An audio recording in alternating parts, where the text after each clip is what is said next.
pare, Bas. But, Of course not. Pare, syempre hindi, pare. Pare, itong bata na to, pare, of course not. He has so much potential. Napakalaki ng potential. Napakalaking tao. Ang ganda na nilaro nito sa, babalikan ko lang, yung Abra, nag-champion sila sa MPBL.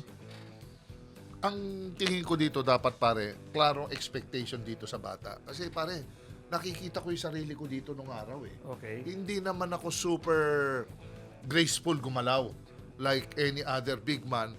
Pero, pare, pagdating sa rebounding, pare, favorite ko yun eh. Favorite ko yun na trabaho. Rebound, bumlock, umiscreen, dumipensa. Okay. Parang feeling ko, pagka tanggap ko yun with all my heart, na as a big man na itong trabaho mo, yan, guardia, screenan mo sila, mga shooter, screenan mo, pasahan mo, iset mo yung pass break, para nakita mo, pwede may ball forward. Klaro ba sa akin yung instruction? May kabagalan din ito, pare, itong bata, but he's getting there. May nilaro na to sa Abra, may mga moments to pare na makita ko may movement. Alam mo ang dapat issue dito sa bata pare? He should be mentored properly. Kailangan ito tutukan nila.